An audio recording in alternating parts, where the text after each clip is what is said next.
So this morning, I want to talk about a man who planted trees. A lot of people say, oh, you're going to talk about Johnny Appleseed. And I'm like, no, that's not the man I want to talk about. Although I didn't realize this growing up when I read about Johnny Appleseed. I thought, oh, Johnny Appleseed planted apples so people might have apples.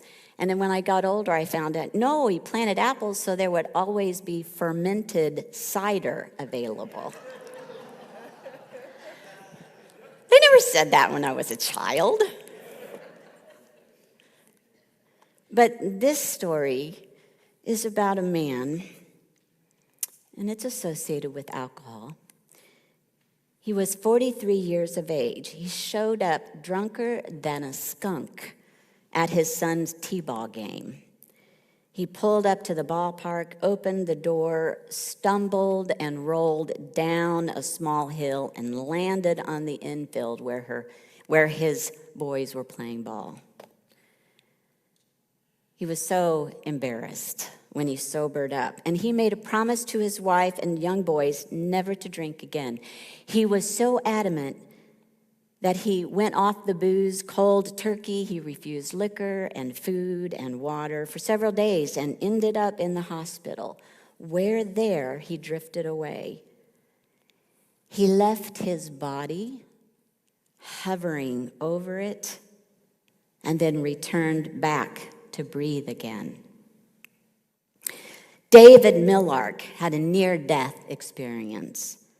Millark explained that during his time out of his body, he encountered beings of light. He referred to one of them as an angel who told him that he couldn't remain in the light, but he had to return to his body. There's a professor, Dr. Kenneth Ring, psychology professor at University of Connecticut, who said, I don't think of beings as angels, really. I just don't feel comfortable with that because it has religious connotations, but I do believe light beings or beings of light might be more accurate. And these beings of light tend to have higher intelligences that have an interest in the earth and are worried about the future. That's a quote. Think about that. How do we feel about a numinous experience? How do we Unitarian Universalists think about these stories? Out-of-body experiences, numinous experiences. Dr. Ring has completed much study on near-death experiences. It appears, we all respect Plato, don't we? Plato was the first to record a report of a near-death experience. Apparently, it was a soldier in battle who died and then returned to life and told a very common experience, very similar to this story. He also went through a tunnel, was pulled toward a light, was surrounded by beings of light. Again, most of us have heard these stories. It's not uncommon. But Dr. Ring says this about his research.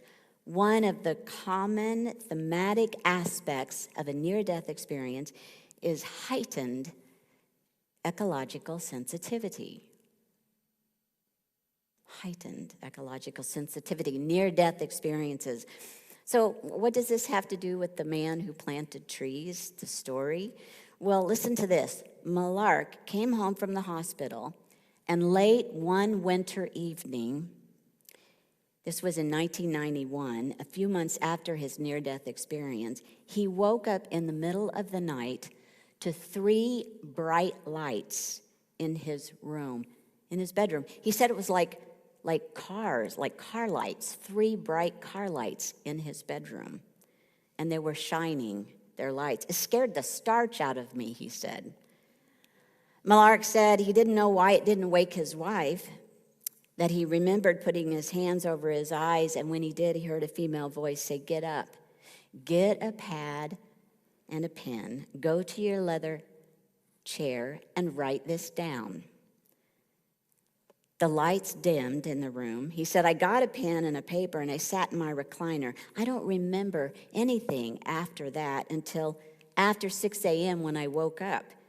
He said, I wanted to wake up to get the kids for school. And there on the pad, when I woke up in my recliner, was an outline 10 pages long He said, I've never written an outline in my life.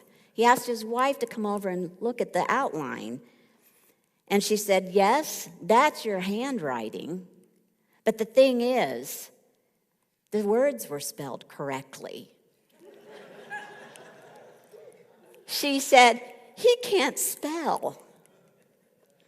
So in a nutshell, what he wrote that night was an outline for this project. David Millark endeavors to clone, to this day, as many old-growth champion trees as possible. He wants to gather DNA from these old-growth trees and plant them all over the world, in places all over the world, including Ireland, which is the most deforested country in Europe. Now, you might be thinking, wait, planting trees, that's not a new idea. After all, it's been advocated for a long time by a host of organizations and individuals, including American Forests, to Trees for Life, to Wangari Maathai, the woman who founded the Green Belt movement in Africa. So this isn't a new idea, right? But here's what makes David Millark's story different. He is a third-generation nurseryman who wants to create a tree archive in order to preserve the world's old-growth trees. He's not as intent on saving trees from being destroyed, although that's important too, we know that, but his focus is on cloning and propagating new shoots for them. In an article by Inhabitation, we learned that, quote, cloning trees isn't that easy. It can take 1,000 pieces of a plant to get 2 or 3 to root. It might take 5,000 pieces. Millark said 15,000 attempts to get 3 clones from one redwood. All we need, he says, is 1 to root, 1 to grow, and 1 to take off. But so far, Millark and his conservation organization, Archangel Ancient Tree Archive is the name of his group, they've been able to clone 75 species, and I'm sure even more since the publishing of this book, including redwoods, sequoias, Monterey cypresses, the Monterey pine, and the Methuselah bristlecone pine that is 4,845 years old. It's thought to be the oldest in the world. So this is his point. He's not just focused in the United States, though we know the importance of protecting some of our trees and getting some of the DNA. He wants to clone UK's biggest, oldest, and most ecologically important trees. He's from the UK. He has embarked on a $3 million project to reproduce and regrow Britain's super trees and offer them tens of thousands of the genetically identical saplings to schools, to cities, and to landowners for free. He wants to spread this around. The idea, he says, is to put back what we've lost. It makes sense to use the largest, oldest, most iconic trees with their super genes. These trees, which can be 1,000 years or older, have weathered the industrial age and all the climate changes thus far. They have proved that they can take everything.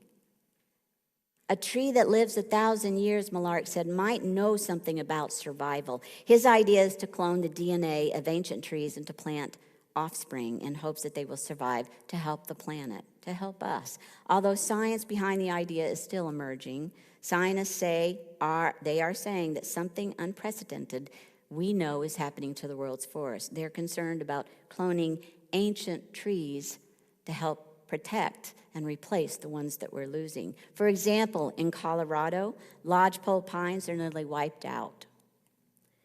Same goes for the quaking aspens. Can you imagine John Denver's song, Aspen Glow, without the aspens?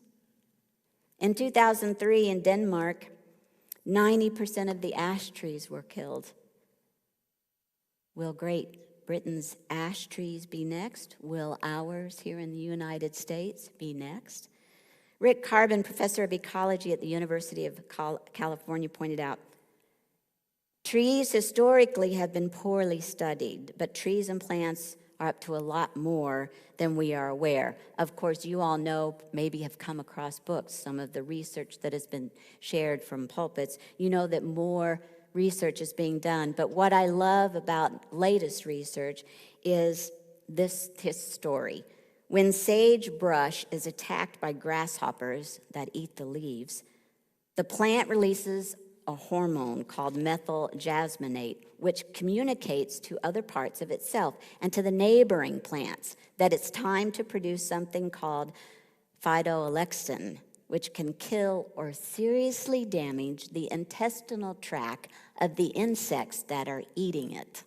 Is that cool or what? No manufactured herbicides or pesticides necessary. Malark also says we need to divert attention and all the time we're spending on finding ways to create lethal weapons to kill people, to the collection of DNA from trees, and to the propagation of champion trees. Malark realized that much of what he proposed will not happen, so he began undertaking this project himself. He has preached it till he's blue in the face over and over. But with a few others in the beginning, he has made some good progress. Now listen, this book, The Man Who Planted Trees, A Story of Lost Groves, The Science of Trees, and a Plan to Save the Planet, that's Jim Robbins wrote that. There is layer upon layer of interesting approaches and relationships with trees throughout different cultures. It's a fantastic read. I could be here for hours, and I won't keep you here for hours. But there are three things that I have to tell you jumped out to me immediately. First, have you ever peeled an orange? And when you peel an orange, all of this moisture pops up, right? This mist. So that's what happens when you walk through a pine forest. Those pine trees are emitting antihistamines. Did you know that? So it's healthy to walk through a pine forest. Isoprene, Robbins writes, is the most abundant forest aerosol with 40,000 different chemicals. More than 500 million tons of isoprene are emitted annually by the forests of the world, and one of its key atmospheric roles is to protect the trees from solar radiation. In other words, what these trees are emitting is also a natural sunscreen, if you will, for the planet. So here's the second thing that jumped out at me. With the eradication of trees, humanity suffers. Of course, our mere association with trees keeps us healthier. This is more research as well about how just the ability to see a tree, to see plants, to see parks, just to see it from the window makes us healthier.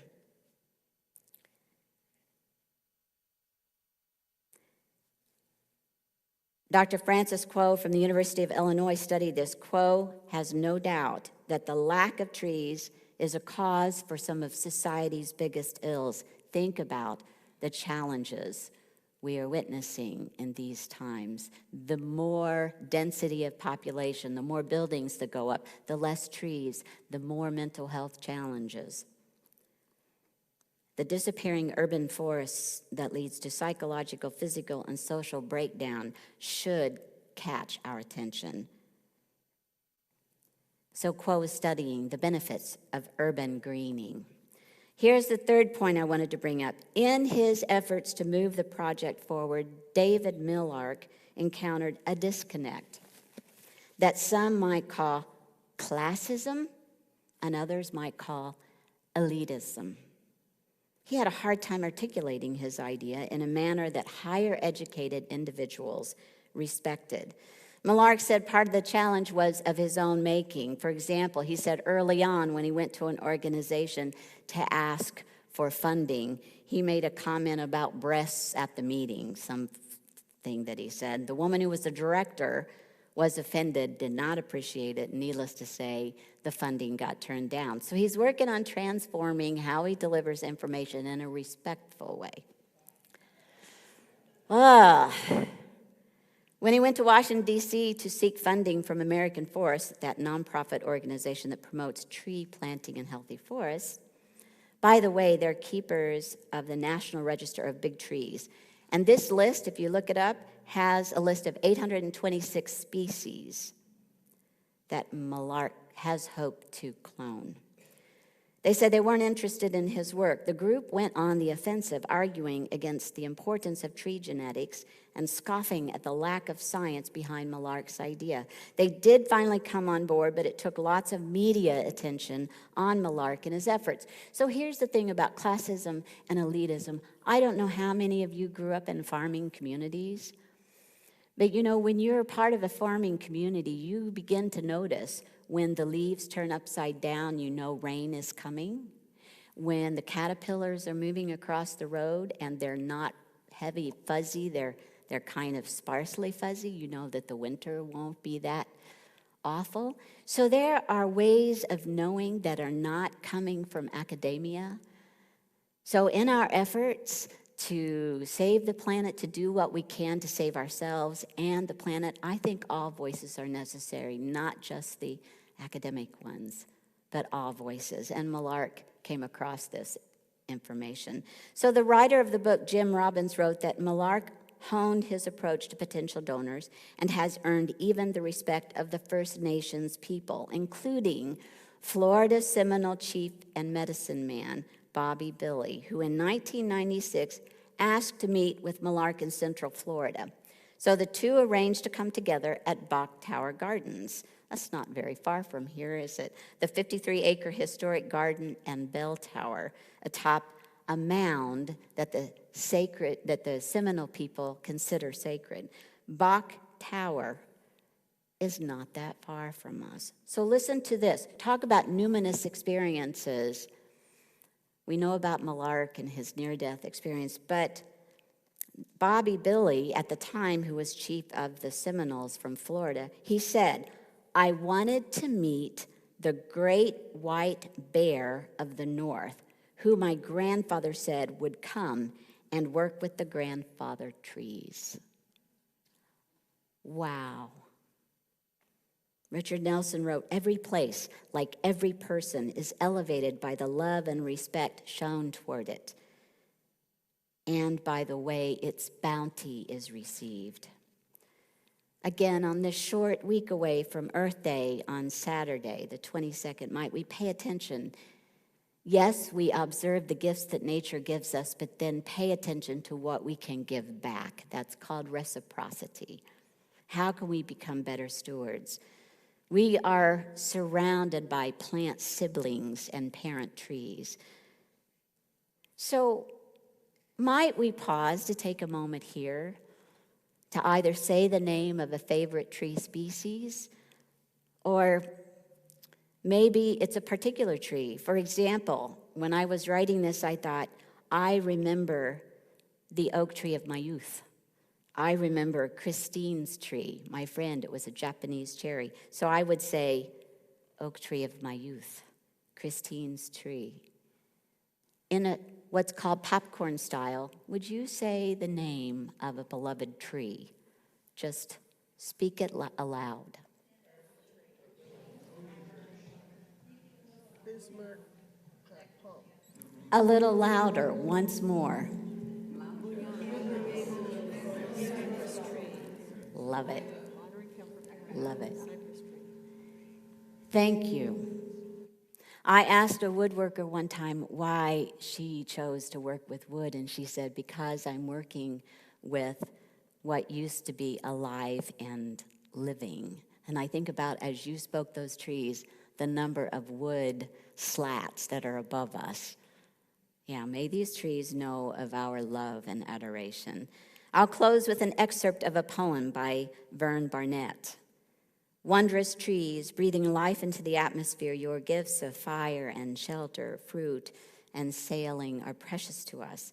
And in many ways you offer us leaves of knowledge. May the vision of mutual interrelatedness, that seventh principle, interrelatedness, cosmic interdependence, the seamless process of generations, not end in cough-filled skies, blotting the sun, but rather make clear air, healthy forests, wholesome water, expansive prairie, pungent earth, nourish paths for all creations through mountain and valley and the salt sea, and through a protective atmosphere as we rejoice in all the inhabitants. With thanks for the surprise and the mystery of it all, we pause to recognize the Creator, the processes, and the presences of all our relations. May it be so. May it be so.